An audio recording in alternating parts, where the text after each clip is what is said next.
Welcome, friends, to the How-To Heretic. I'm Uncle Doug. And I'm Uncle Dan. And this is your user's guide to life on the outside. That's right. Leaving religion is the first step into a larger, better world. But it can also be a scary world. Things work differently now. Never fear. That's why we're here. We're your audio uncles, and with help from good friends and experts in all sorts of fields, we're going to share the stories and seek the knowledge to build a great life. After all, you only get one that we know of, so you'd better make the most of it. Yeah, Mark. Yeah, you suck, Mark.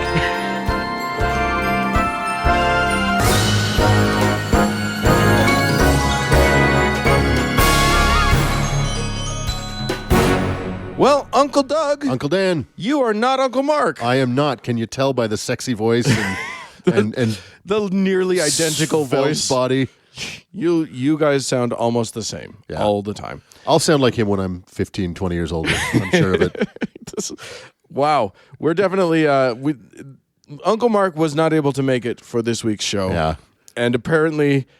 we're going to spend the entire time bashing him. This is my revenge for countless noogies and purple nurples in my life. Although your nurples are lovely now. They are. That's why. Yeah. You start early. Yeah, you got to get them. You got to get them young. Otherwise, you're never going to have those good nurples. They're like fine pieces of Canadian bacon. Well, here's what we got coming up on the show. We're going to start with. You're going to tell us about some crazy woo out there. Yeah, where if you if you need some healing, this is not how to get it. Then Mark, Mark and I, people will be shocked to learn.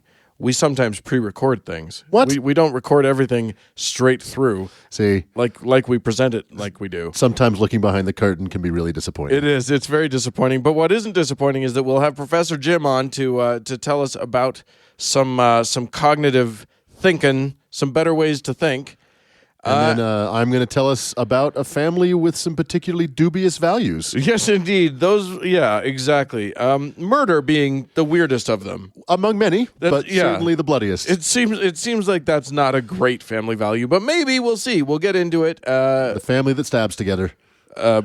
Goes to jail together? Exactly. Something, yeah. Anyway, we'll talk about that coming up. Let's do a show. Let's do it.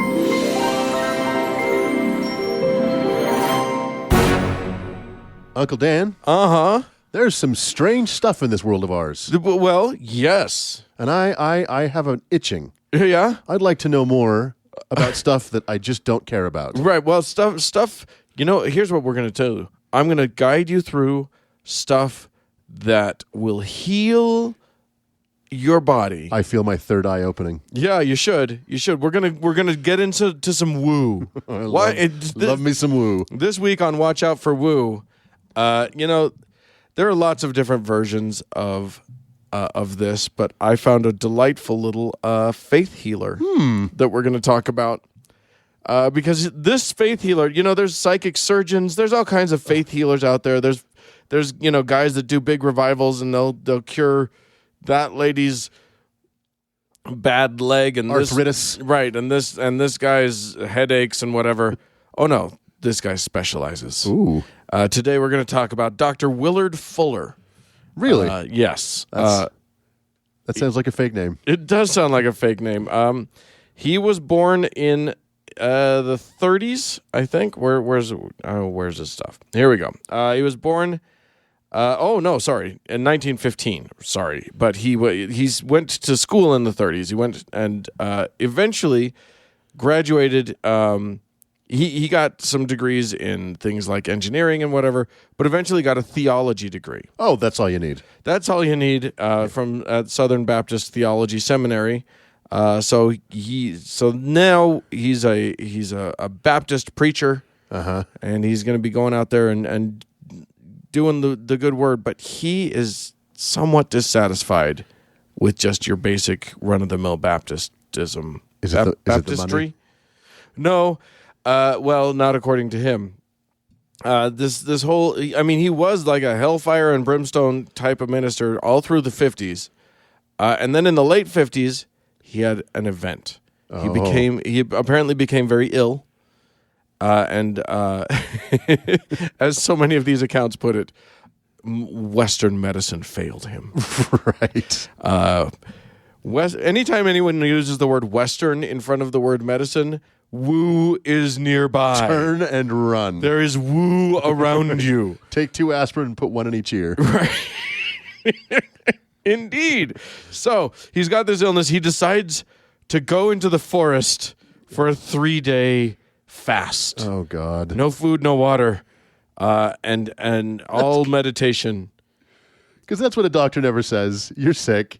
Don't drink any fluids. Right. But you feed a cold, and you starve the everything. He apparently returned healthy. His illness was miraculously gone, and Jesus started talking to him. And that is not an exaggeration. He literally the Holy Spirit came upon him, and boy, he had some talkings to from the Lord. I'm going to find a quote here. He apparently so he was told that he would be that he would have faith, that he would have healing powers. Yeah. And he already had sort of a bit of a ministry at that point. But apparently he went to his congregation and explained to them that he was now a healer. And they formed, the lines formed. And according to at least a couple of things, this is early on in his days. He would lay this. This is a segment from a book called, a book by a guy named Daniel Fry, who is completely believable because apparently, and by the way, this is another thing to watch out for. If anyone says, this guy used to be a NASA scientist, that means that they don't know what they're talking about. Former NASA scientist is the equivalent of woo peddler. Right. So anyway, this former NASA scientist in his book wrote the following, quote, Fuller would lay his hands upon them in the name of Jesus, and all kinds of healings took place. Cancers, goiters, warts, ugly birthmarks would disappear. People with arthritis, crippled on crutches would be healed instantly. Stomach ulcers, headaches, sinus, and asthma afflictions would be cured. There were those who were deaf were given hearing, and some with poor eyesight or no sight at all began to see again. Okay, I must challenge the order of those healings. Yeah, because I think you started strong. Yeah. Okay, cancer and goiters. Okay, that's sure, good. Yes. Sure, yeah. Hallelujah. Warts. Yeah. Okay. It feels like we buried the lead on that one. I feel like we didn't get till the blind and the deaf until the very end. Right. Like, yeah. Well, I mean, it does seem like cancer. You save cancer to the end. Yeah. Start with the warts. Start with the warts. The birthmark. Okay. Yeah. Okay, I'm with you. Learn to build, guys. Jesus. Well, here's the thing. You want to talk about anticlimax? Let's talk about what he finally focused on, because apparently he had the ability to do all of these things. Yeah. But what he eventually decided he really was good at. Vertigo. Teeth. This guy was a tooth healer. And very much so. What a strange place to end up. It's so weird. And here's the thing. Did he heal the teeth to make them whole? No. Magically, fillings would appear in people's mouths. God. Silver fillings would turn to gold. Fillings that didn't exist before began to exist. Crowns would just magically appear. So the teeth themselves would not become young teeth. No. Although every now and then there were reports of like old people who had like no teeth in their mouths would suddenly grow a whole new set of teeth. Oh, Jesus. That did get reported. But yeah, literally we're talking about fillings showing up in, Your braces are gold now. Right. It's just Your kooky. headgear is beautiful now. Lots of firsthand accounts that I read online, so they have to be true, of people talking about broken, infected teeth, which, by the way, other spiritual healers are too scared to attack. Couldn't bother with. Because bones, man, Sure, you can get rid of that soft tissue trouble. That's easy. Right. Anybody can do it. Right. But boy, when you need the Lord's own drill, that takes some extra prayer power. And Dr. Fuller was up for the task. He eventually gave up the fire and brimstone thing. He gave up at the same. So this was about the same time that he started this whole healing thing. He let go of all of the sort of the denominational Christianity. He held on to this very vague sense of Christianity and Jesus and stuff, and he would pray and he would conduct these miracles in the name of Jesus, I guess. But it wasn't like it was no longer he didn't believe in any of the preacherly arts. He was just about fixing teeth through Jesus. And yeah, lots of I saw a video online where he's shining a flashlight and he's got one of those mirrors on a stick, and he's like putting it in, and people are testifying that they're seeing the silver turn to gold right in front of them, and he's just showing. Of course, it turns out people aren't really that aware of what's in their own teeth. Sure, like so many people. If I ask you, how many fillings do you have? Do you know the answer to that? Do you have any sense of that at all? I'm terrified that there's something stuck in my teeth right now in the context of this conversation. And there have been people who have been serviced by him, and the miraculous gold fillings later. They'd take them to an actual dentist, and it would turn out to be like tobacco stains or something like that. But in the meantime. Woo! Magic! And he's not. So your teeth are not being healed. You're just getting the fillings you would have gotten had you gone to the dentist. Right, yeah. And now the dentist can't feed his family. Yeah, it's fucking not a healing. If your arm's broken and someone prays for you to get a cast. Wake up with a cast. Shut up. Oh, you're not doing it. Exactly. Just fucking heal the damn thing. But it's a golden cast. Ooh. And the cast turned from plaster to porcelain. Hooray! Oh my goodness. It's delightful. And the guy, he passed away in 2009. Did he die from his teeth? He died of tooth-related injuries. No, I don't know what he died of. But by that point, he had started a foundation. Thousands upon thousands of people would go to this guy and for their dental healings. And he was absolutely, and many of them were 1,000% convinced that he had healed them. So, I don't have proof that he didn't. I can say that. But he does seem unlikely to have been true. To say the least. To say the least. Yeah, poor guy. So there you go. If you guys out there, it's too bad he's dead. We can't recommend him to anybody now. No. But this is nicknamed Dr. Tooth. It should have been. That was one of the Muppets in the band. It was. Yeah. It was in the band Electric Mayhem. That's right. You're not going to get me on these. I'm all over the Muppet I wasn't stuff. trying to get you. Golden teeth and golden tones. Welcome to my presence. Wow. Yeah. I'm in the presence of greatness. Right. I just went full Henson on you. You did. Anyway. And Dr. Tooth had a golden tooth. He did. Which was silver before he went to see Willard Mr. Fuller.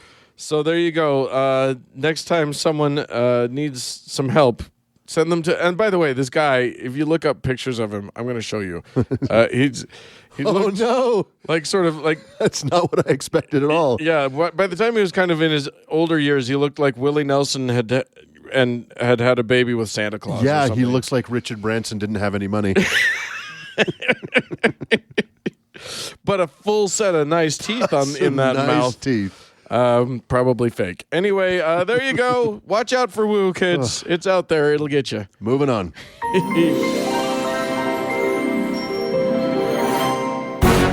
Hey, Uncle Mark. Uh-huh. I think that you're bad, and you think that I'm bad. You know what? You don't have to be a total Nazi about this. Damn it! You went first.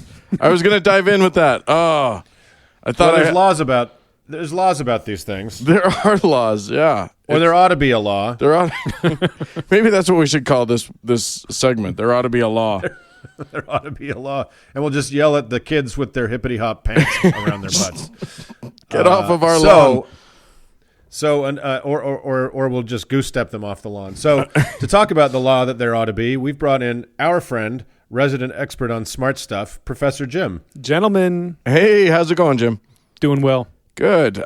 Jim, our resident philosophy professor, we bring you in to help us stay away from some of the more egregious logical fallacies of the world. On the cognitive straight and narrow. There you go. Yes.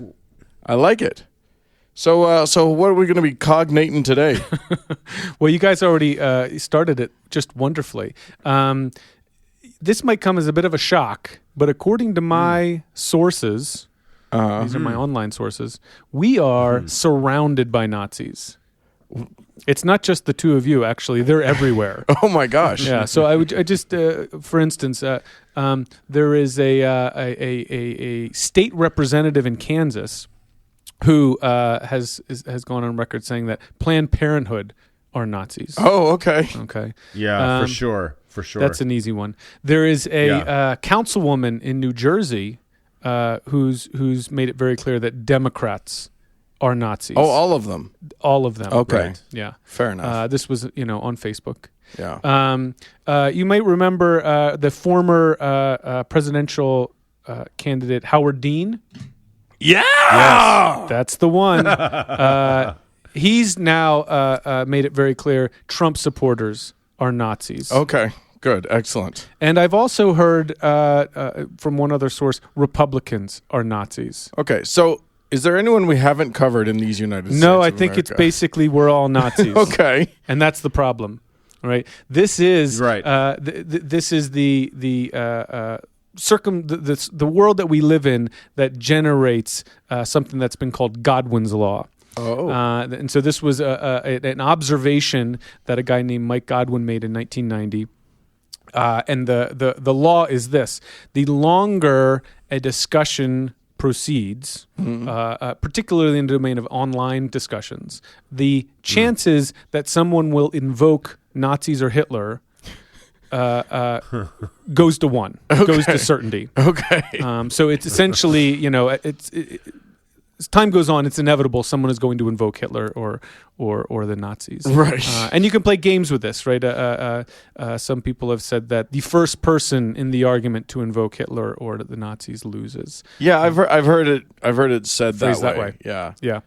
That basically you have to give up your side of the argument You've hit bottom. if that's where you go. Yeah. Because I think the gist of it is, right, the whole idea of you lose when you do that is, once you're saying that, typically what you're embodying there is just this idea of Nazis have come to represent pure evil, and all you've got left is you're pure evil. Right. Right. And it's such a weird dodge too. It's because it's this way of like not making your argument. Mm-hmm. Like you, for instance, Jim, I know that you're a fellow that doesn't eat meat in general. You know who else didn't eat meat? Adolf Hitler. So So I got that going for me. you're obviously evil. Yeah. Obviously you hate Jews. Yeah. Is what that is. Well, and what you're picking up on, Dan, I think is something important. That is, one of the things that it's important to remember, before Nazis were Nazis, they were just regular people, with hopes and dreams and ambitions and loves and hates like everybody else. It only ended at the Holocaust at the end. Right. And along the way, they were just normal people. And so as a result, it's very easy to, you can basically find anything represented among the population of, Nazi Germany and its affiliates and say you're a Nazi. Right. And there's a lot of harm to that. I mean, I think one of the things, there's something, that we were talking earlier just about you're sort of giving up on the argument when all you can say is, you're a Nazi. But it does a real, it's disrespectful to people who, were actually victims of what happened at that time. Oh, thank God you didn't say it's disrespectful to Nazis. No, That would have been bad. Nazis, I think, are the only people anymore that do not get called Nazis. Well, isn't that I mean, there was just a rally in Georgia. In Georgia, Yes. where a swastika was Being lit burnt. up and That's right. all sorts of stuff, and so there are in the world Nazis. That's right. And I think, what's important about this, and it's what in some sense makes this difficult, you don't want to say, on the one hand, you want to say, don't just invoke Nazis every time you disagree with someone. Right.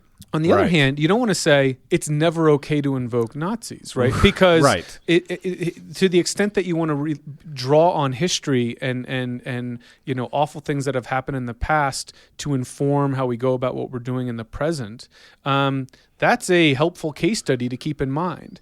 And so the challenge is, how do you do that in a way, right, that is responsible and respectful, without it turning into just a kind of rhetorical, knee-jerk reaction. Right. Well, I mean, and that's the part of the problem with using Nazism or using Hitler in just whatever any old argument that you want. You won't let me have this shopping cart. You're a shopping cart Nazi Yeah, or whatever. right. Is that when it comes time when we actually do need to invoke Nazism, when we need to say no, these are the tactics and of Nazi Germany. Yeah.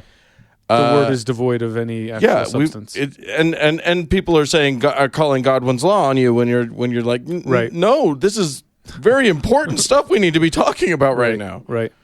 So I do. Right. If there's sort of one lesson here, it is, I think there are certain cases where it can be very useful to draw on history, whether it's the Holocaust or genocides or slavery. It can be useful to draw on the history of human atrocities, but it takes a lot of care and time to flesh that out in a useful way. Because what you need to do, right, is sort of describe the process that generates the awful conclusion, and then look to present events and say, look, I see a similar process playing here, right? That takes space. You're not going to pull that off in 140 characters. You're not going to reasonably pull it off in a Facebook post. And so, Point of order. It's 280 characters now. Oh, well, so so I think maybe there is you an opportunity for clarification in there. you're going to have to use a lot of emojis in there. Yes. So Where is the swastika emoji? I've looked for it. I can't find it.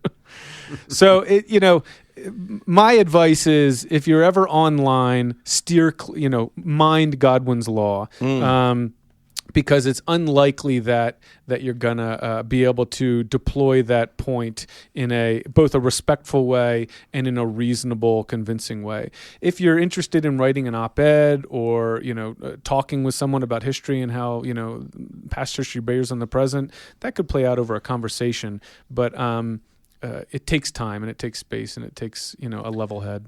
Well, it is kind of an unfortunate, I guess, shitty reality, because the 20th century, mid 20th century totalitarianism and the struggle against it are kind of the defining issues of the 20th century, right? And Sure. It's still everything that rippled out from there still affects our politics and our society and our culture and everything. So to have to tie that hand behind your back, when you're coming at it from an honest direction of the historical meanings, or what were the cause and effect of those politics, its cultural movements, is kind of horrible, because someone can then just say, well, Godwin's law, you mentioned You can't go there. the Night of the Long Knives in a historical context, therefore Godwin's law, you lose. Right? Yeah. So why are you even telling us about this, Jim? Well, I don't want your listeners to fall prey to, being the ones who go there. It's the kind of thing that happens all too often. I think it happens most of the time online in social, media sites, and it's much. You're going to get a lot more traction if you sort of try to talk about the substance of the issue that you are disagreeing about, rather than trying to characterize the person that you disagree with as a Nazi. Well, and I think that that's and you can turn that the other way too. You can, if someone else calls your argument Nazism or calls you a Nazi or whatever, it can be wise to ask them to return to the substance of the thing. Right. What is it that you disagree with? Right. Oh, how am I a Nazi? Yeah. Let's start with that. Mm-hmm. No. So I think Jim, if I'm interpreting this correctly, I think what you're telling people is avoid the Hitler thing and just use Pol Pot instead. Is that right? You're on much safer ground, with That's other just, mass that's killings. just manners. Or go to Huns. To call somebody a Hun. It's a perfect. Oh, old school. Yeah, Old sure. school. That's nice. The best racism is old-timey racism. You're so Han Dynasty with that. All right. Well, I think we've exhausted this. All right. Let's move on. Thanks, Jim. Toodles. Uncle Doug. Uncle Dan. One of the, you and I were just talking about the fact that you personally are a patron of several shows That's true. that you enjoy out there in the world. I pay for my content. I appreciate that. I think that that's a very sweet thing to do, and we have some people who also believe in that concept that we need to give some thanks to Right. here on this show. People who they get access to some things. They get access to an early version of the show. Right. They're hearing this way before everybody else is.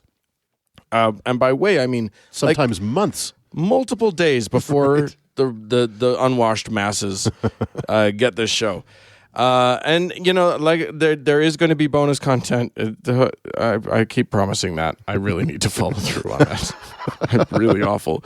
There will be some. It's already been recorded. I just haven't edited it. Cooking with Dan and Mark. That's right. And Doug. Doug ruins it all. So here's some people that I have to thank. Thank you so much to Katie, to Dan, Karen, Einar, and Suzanne this week. These people have now become part of the legion of the best humans on the planet. Agreed. And if you, dear listener, dear nieces and nephews, if you want to be a part of that, if you want to also help us out, try and keep this thing going, you can go to howtoheretic.com and click on the Patreon button, and that'll get you there. And then you choose how much you want to give every week, and it ends up being incredibly wonderful for us. That's so right. Thank you all so much, and let's move on. Moving on. Well, Uncle Doug, I need you to teach me things. I am here for that purpose. You have studied. You have read. Yeah. Okay. You've Googled some shit. Exactly right. And I found this thing called Wikipedia. Oh. And it's amazing. Ain't that a treat? Yeah. And I wanted to make a good impression because, Uncle Mark's not here and hopefully he never will be again. Who needs him? I don't need him. I mean, at very least, we don't have to record over the distance. Yeah, and we don't have distance. to edit out all the bathroom breaks and denture soakings. It's good.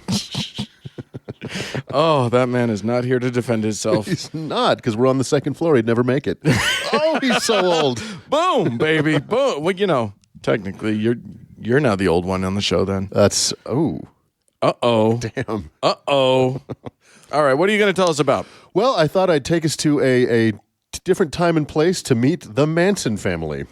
Oh. The lovely and happy Manson family. And we're not talking Maryland. We're not talking the sitcom by the same name either. Was there a Manson family? What? I don't know if there There was. should be. What was the family one? The Addams family. The Manson family. Actually, not far away.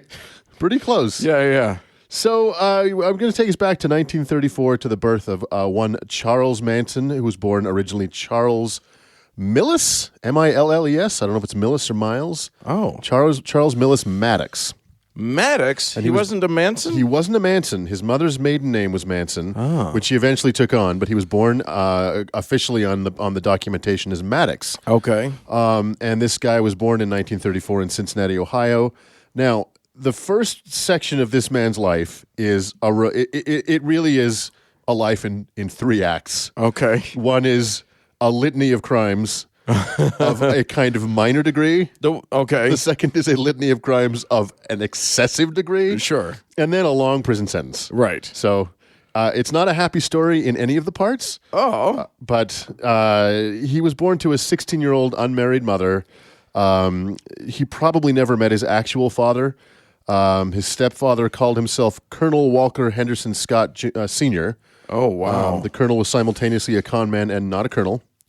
Was he could have been a colonel in that sort of southern sense of colonel, where Perhaps. where people like chicken purveyors, Like your Colonel Sanders's. decide to just assign themselves a rank. Or Major Garrett on Fox News. He's not a major. I found that out. So his father found out his 16-year-old girlfriend was pregnant and vanished. He was called up for service, so to speak. His mother was a 24-karat alcoholic. In 1939, after a prolonged drinking binge, Manson's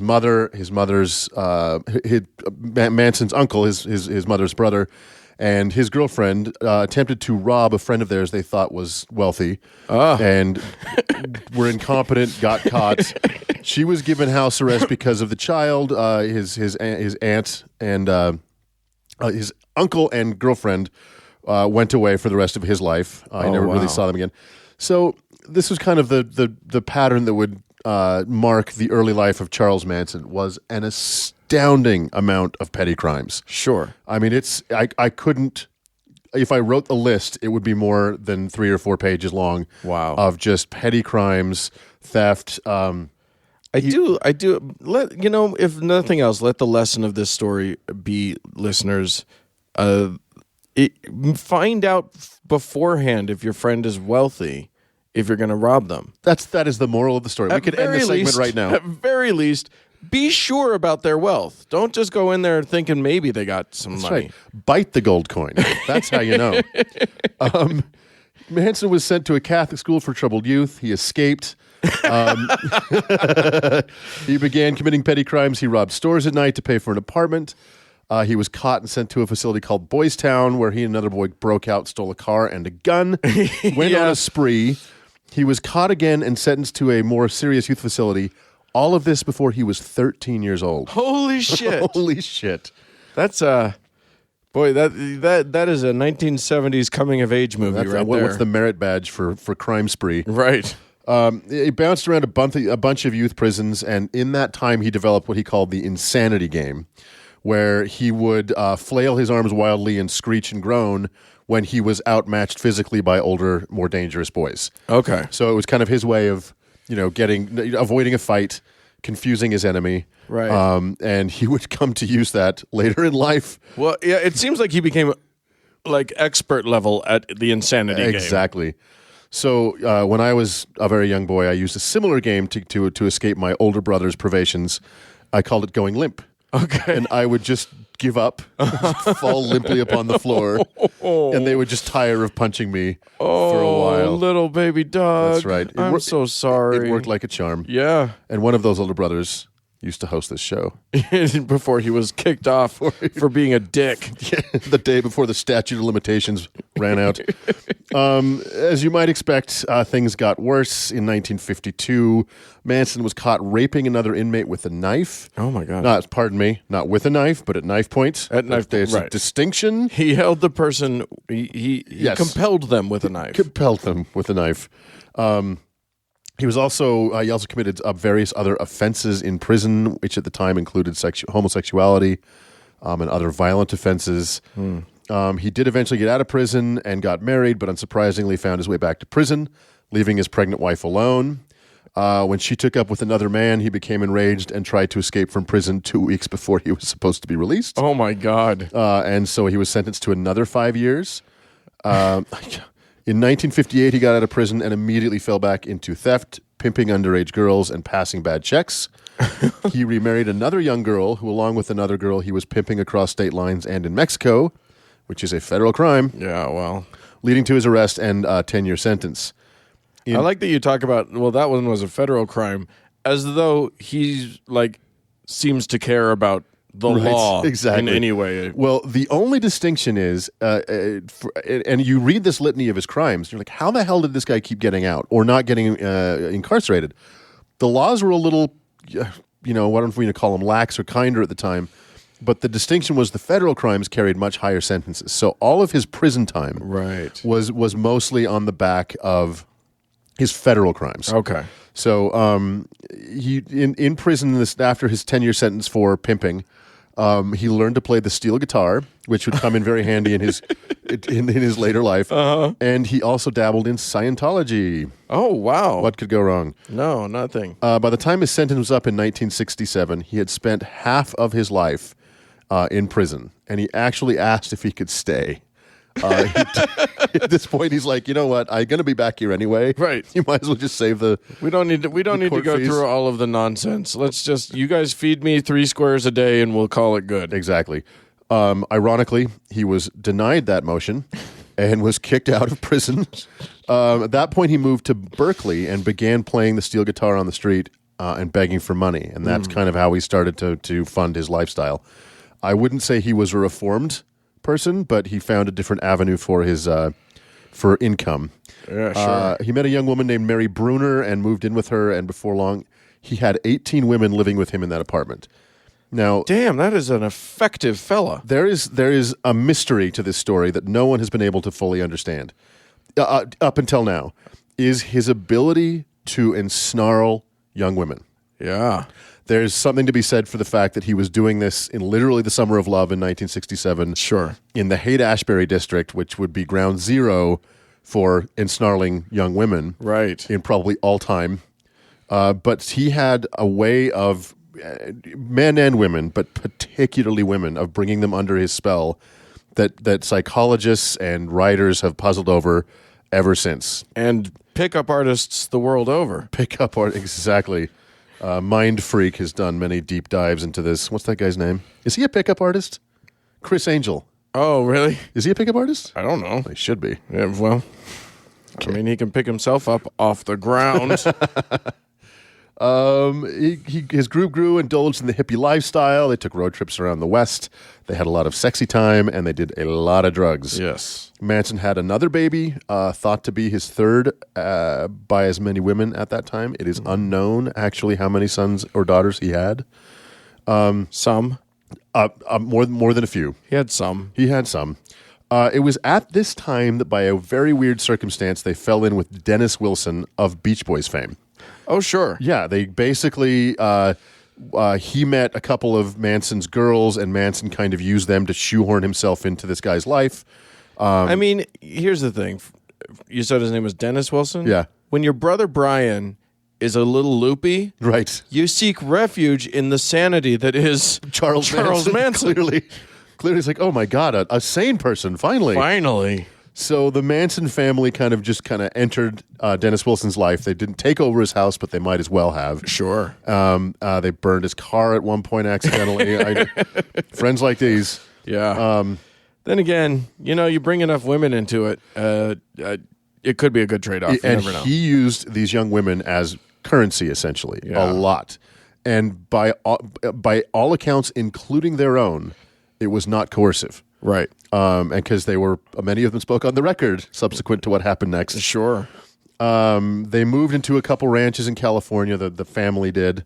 This is what the cult began to call itself. The family. And they at times would pay for rent in these ranches with sex. Sure. The young girls giving themselves up for rent. Yeah. Also at this time, and this is my favorite part of the story, if there could be a favorite part, is when they first heard the Beatles' White Album. Sure. Which I'm going to play right now in its entirety. Nope, you're not. No? We cannot afford that. Not just the first half? Nope. You're gonna. It's really going to cramp my style in the rest of the story. You can sing all of it. Okay. Just start with the instrumentals. Me. Manson believed the Beatles were trying to communicate with him through this album. And again, these guys were doing a lot of LSD. Right, sure. I mean, technically, the Beatles were trying to communicate with all of their listeners with that album. Technically so he's true. not wrong. He's not wrong. I He's agree. just taking it more personally than maybe he ought. And I don't know if the message that he took from that communication was what Right. the Beatles had intended. Sure. But what he thought the Beatles were trying to tell him about was the upcoming end of days, which would be kicked off by a race war.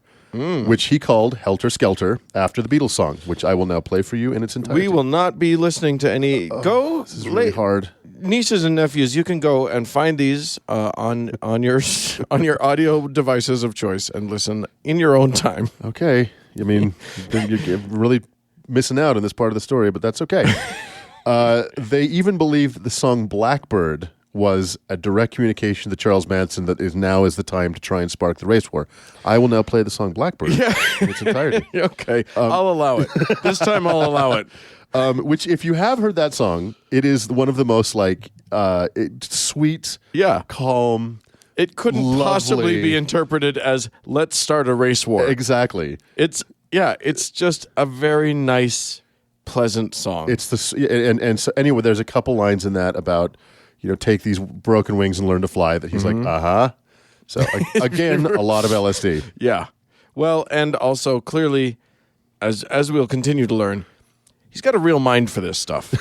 It's not just the LSD. I think there had to be something just really good personally happening inside of him. This background brought him to this point. Yeah. I agree. So Manson committed the first known murder in 1969 when he shot a black drug dealer he owed money to named Bernard Crowe. Now, this murder was a murder of necessity. Again, it wasn't part of any larger narrative that we're aware of. This was a guy he owed money to. His only salute, he tried to parlay sex, didn't work, so he killed him. He then he and several of his family members went and held a guy named Gary Hinman hostage for several days, trying to get him to hand over his stocks and bonds before Manson ordered him stabbed. And wow, yeah, and stocks and bonds. Honestly, that's a weird request. Like when you're robbing a guy. I have him liquidate. Don't have him sign over the bonds themselves. Look, I have tried more than once to sell some bonds at a pawn shop, and it didn't go well. The pennies on the dollar is all I got. Frankly, what you know what? More thieves. Maybe we're looking at this wrong. More thieves need to go into investment theft. Exactly.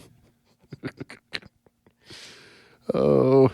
So they stabbed this guy, and then this is kind of where they began trying to spark the race war. They used his blood to paint "Political Piggy" in blood on the wall, and they also drew a panther paw. Okay. And that was they were trying to. They actually did. They had complicated views on race. They weren't really avowedly racist, but they believed that the end of days would be sparked by a race war. It's like the Christians and the Jews in Israel right now. Yeah. We'll make sure you have Israel. I'm not going to tell you what the next part is, right. But it's really important to me that happens. Right. We support you Jews right up until another thing happens. Yeah. Don't worry about it. No big deal. Okay, so the next piece is really where the rubber meets the road. Again, it is unknown how Manson got his followers to follow him so down the fucking rabbit hole like they did. His belief system was this amalgam of Christian millennialism. He claimed to be an incarnation of Jesus Christ. He claimed that his followers were incarnations of the first Christians. He believed that Satan and Jesus would reconcile in the last days and judge the world together. Oh, cute. And then he also had some Scientology sprinkled in there for good measure. Right. Because honestly, what could go better than some Xenu? Right. And did I mention the LSD? So on the night of August 8th, 1969, Manson directed one of his followers named Watson to take Sarah Atkins, Linda Kasabian, and Patricia Krenwinkel to the home of a person named Melcher and kill everyone there. What was the last name you said? Melcher. No, Patricia. What? Krenwinkel. Krenwinkel. I was going to... Okay. Well, I was just about to say that I think you're making her up, but eventually we're going to get to someone named Squeaky Frome, I'm guessing. We are, actually. Never mind. All the names are stupid now. Jeez. So the family members proceeded to kill the 5 people they found there. Actress Sharon Tate, who was 8 months pregnant, who was living there at the time. Holy shit. Jay Sebring, Abigail Folger, and this one's always been really hard for me, Wojciech Frykowski, and Stephen Parent, who was visiting. They wrote "pig" in blood on the front as they left. These were shockingly brutal murders. They would actually be shockingly brutal murders today. Each victim was stabbed multiple times. Sharon Tate was stabbed in the belly multiple times. Some of the victims didn't die instantly and pulled themselves across the floor in their own blood, and it was tremendously gruesome. And it does kind of ring a lot of fears of people of home invasion, and that no one knew what was happening. Nobody knew what was motivating this. So it was a national sensation, probably including Manson himself. Like, he doesn't know what's motivating this, exactly. And this idea, it is disputed that the motivation behind that was actually was solely to cause a race war. But what the full spectrum of motivations remain, and probably always will remain, a mystery. So were they trying to pin these murders on black people? On how did they? What effort did they make to make it be pinned on the people of color? So the painting of the words, in the blood of the words pig, piggy, and the leopard's paw, the panther paw, like Black Panthers. They were trying to push the police to think this was black people, Black Panthers who committed it, thereby getting the police to overreact, getting the Black Panthers to overreact. Was pig sort of jive talk back then? Yeah. It wasn't. That wasn't a white person phrase at the time? No, and it actually goes back to another Beatles song, which Manson interpreted to be talking about black people. Okay. So again, the police would have to have listened to the White Album several times to be like, you got some one hippie on the police force who's like, wait a minute, I get it. So the next night, they went to the home of Lino and Rosemary LaBianca, and Manson this time went. He didn't go to Tate's house and participate in those murders, but he did go to the LaBianca's house the next night, and they tortured this couple severely. I won't go into the details, but then they wrote "War and Blood" on Leno's abdomen. Manson demanded that many of the members of the family participate in the murder, even though the people were already dead. So the knives were passed around, and members of the family were ordered to stab the victims to get their hands dirty, so to speak. Several of the victims, of the two victims, they were stabbed dozens of times. It's too squeaky. Mm-hmm. So the case was obviously, like I said, a national sensation. I won't go down the particulars of how they were caught. Let's just say these weren't master criminals. Lots and lots and lots of physical evidence was left at the scene. Right. Eventually, they were caught. They found Manson at the Spawn Ranch, which is one of the ones he was paying for with sex. They found Manson hiding in a cabinet. Now, here's where things get weird. Oh, good. Now is when it gets weird. I get it. Okay. The trial phase of this was on international news, on TV every night. Manson made an insane spectacle of the trial. He demanded to be his own attorney and then tried to get his attorney fired, thinking that was one way he could get out of the case, which is a novel legal theory. Yes, it is.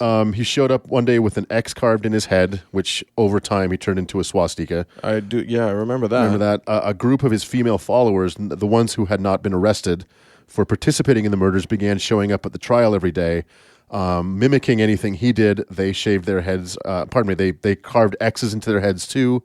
At one point, Manson shaved his head. They shaved their heads. These followers tried to dissuade witnesses with tactics like intimidation, burning cars, spiking people's food with LSD.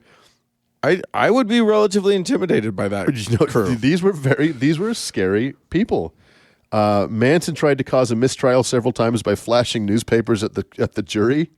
With headlines on them that he thought might taint the jury. Yeah, totally. Just holding up the paper because they're not supposed to read it. Exactly. So Richard Nixon made some comment like, "This guy is clearly guilty." Right. The jury was sequestered, so they didn't. So Manson yanked that newspaper up and showed it to the jury. Look. Yeah, totally. and it's again, these are not the dumbest. These are not Giuliani level legal strategies. These actually might work. Yeah. At one point, Manson rushed the judge. And it caused the judge to wear a pistol under his robe for the rest of the trial. Oh, wouldn't that have just saved everybody so much trouble if he had just rushed the judge and the judge had just shot him? Shot him on the spot. It's hard to imagine a trial like this taking place now. You know what I mean? Like that level of craziness would be allowed. Well, I mean, it probably wouldn't. The second somebody started acting remotely that crazy, then they're out, right? You're watching the rest of this from a remote location. Exactly. I think because this was one of the first times anything like this had ever happened, there Right. really wasn't much to go on. Yeah. Long story short, Manson was eventually found guilty and sentenced to life in prison. The 4 people who went to the house that night and committed the murders were sentenced to multiple death sentences. So that would So be wait, they were sentenced to death, but not him? correct. That's weird. He didn't actually commit any of the murders that he could be prosecuted for. Oh, okay. He ordered them. He was there when a couple of them happened, but he didn't do it. He wasn't the stabby guy. He wasn't the stabby guy, Okay. which in a lot of ways makes him even scarier, yeah. right? And then, like you mentioned, on September 5th, 1975, one of the family members named Squeaky Frome tried to assassinate Gerald Ford. Yeah. Ain't that fun? Ain't that fun? Good Lord. Yeah. So the end of the story is Manson. I don't think it's the end of the story, but it's the end of this story. Manson died on November 19th, 2017. Yeah. So just days last ago. year. Yep. You look at a case like this and be like, okay, if Joseph Smith had maybe had more petty crime in his early life, things could have turned out quite differently. If he had been put into the system that Manson had been put into, if Right. he had to go to here's the thing. When you find someone, a child, behaving in ways that show signs of psychopathy. intense degenerate behavior or whatever, the best thing to do is put them in a school where they will be surrounded by others of the same ilk. Exactly. Because it will for sure not backfire ever at all. Right. That goes well every time. Right. And I mean, I'm sure there just wasn't the mental health resources back then. Right. Not like there are now for prisoners. Which Right. right. Good Lord. Well, and not only that, but I mean, it works in basically the same way that sending a gay boy on a mission with a bunch of boy. other men, young men, works, Right. which is not at all and probably makes everything worse. Let's make sure to do nothing to address the lion in the room. Yeah. Yeah. Well, but he worked out something special. Well, there's your Charles Manson family. Well, and if you and the trick of it is that it's when the religion elements get involved that it becomes really scary. Because Right. before that, it's just like, petty crimes and sexy times. Right. And so what would if it was just LSD and steel guitar and underage sex, would the story have ended the same way? Yeah. Who knows? But once you start to establish beliefs Right. about the universe, and you mix in a healthy dose of mental illness and psychotropic drugs, you're going to get a fun cocktail going there. That almost never ends well. Nope. And by almost, just eliminate the word almost. I would just say yet. so far. Far. There will come a time. Jesus is coming back at some point. Well, of course he is. All right. Well, thanks for that, Uncle Doug. That Moving was on. depressing.